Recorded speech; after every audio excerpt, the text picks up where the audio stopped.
টেঙাগুৰি গাঁও পঞ্চায়তত PMAYGৰ হিতাধিকাৰীৰ লগত অবৈধভাৱে নাম অন্তৰ্ভুক্তৰ গুৰুতৰ অভিযোগ। মৰিগাঁও জিলাৰ লাহৰীঘাট উন্নয়ন খণ্ডৰ অধীনস্থ টেঙাগুৰি গাঁও পঞ্চায়তৰ ২ নং ৱাৰ্ডৰ PMAYGৰ এটা ঘৰৰ আইডিত কেলেংকাৰী হোৱাৰ অভিযোগ আনিছে হিতাধিকাৰী পুত্ৰ আশিক ফৰাজীয়ে। আশিক ফৰাজীৰ অভিযোগ মতে টেঙাগুৰি গাঁও পঞ্চায়তৰ ২ নং ৱাৰ্ডৰ তেওঁৰ মাতৃ চকিনা খাতুনৰ নামত 147203692 নম্বৰৰ আইডিত এটা PMAYGৰ এটা গৃহ আবণ্টন হৈছিল। পিছে আশিক ফৰাজীৰ মাতৃ বিগত প্ৰায় 6 বছৰ আগতে ঢুকাল। এতিয়া মূল কাহিনীটি হৈছে বৰ্তমান মৃত চকিনা খাতুনৰ ঘৰৰ আইডিৰ তলত নতুনকৈ আশিক ফৰাজীৰ ভাতিজা ৱাহিদুল ইছলামৰ নাম সন্নিৱিষ্ট আছে।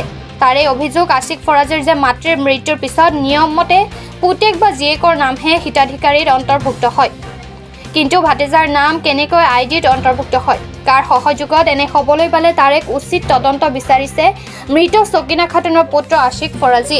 ২ নম্বৰ ৱাৰ্ড আমাৰ মা চকিনা খাতুন, তাৰ নামত এটা আইডি ঘৰৰ আইডি আছিল। আইডি থাকোঁতে আইডিটো মই কৰিছিলোঁ। বয়সত এতিয়া মাতো নাই, 6-7 বছৰ হৈ গ'ল ঢুকালে। এই বৰ্তমান ঘৰৰ যেতিয়া জিঅ'টেক কৰিবলৈ গৈছে তেতিয়া শুনা পালোঁ যে আমাৰ ভতিজা ৱাহিদুলৰ নামত হৈ আছে। গতিকে টেঙাগুৰি ছেক্ৰেটেৰীক মই ক'লোঁ যে দাদা এইটো আমাৰ মা, তাৰ ল'ৰা ছোৱালী পাব লাগে। গতিকে ল'ৰা ছোৱালী পাব লাগে, ভতিজা কেনেকৈ পা? গতিকে আপুনি এইটো ষ্টক কৰক, নহয় আমাৰ নহ'লে আমাৰ ল'ৰা ছোৱালীৰ কাৰণে দিয়ক, আমি দুখীয়া মানুহ।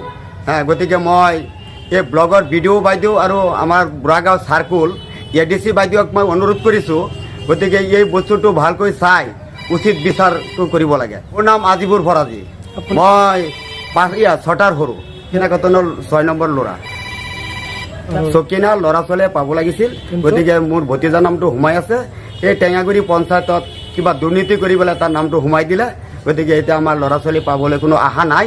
গতিকে লাহৰীঘাট আৰু বুঢ়াগাঁৱৰ লাহৰীঘাট BDO বাইদেউ আৰু বুঢ়াগাঁও চাৰ্কুলৰ ADO বাইদেউক ADC বাইদেউক মই অনুৰোধ কৰিছোঁ, গতিকে এই বাতৰিটো পাই মোৰ উচিত বিচাৰটো কৰি দিব লাগে, এই মোৰ অনুৰোধ।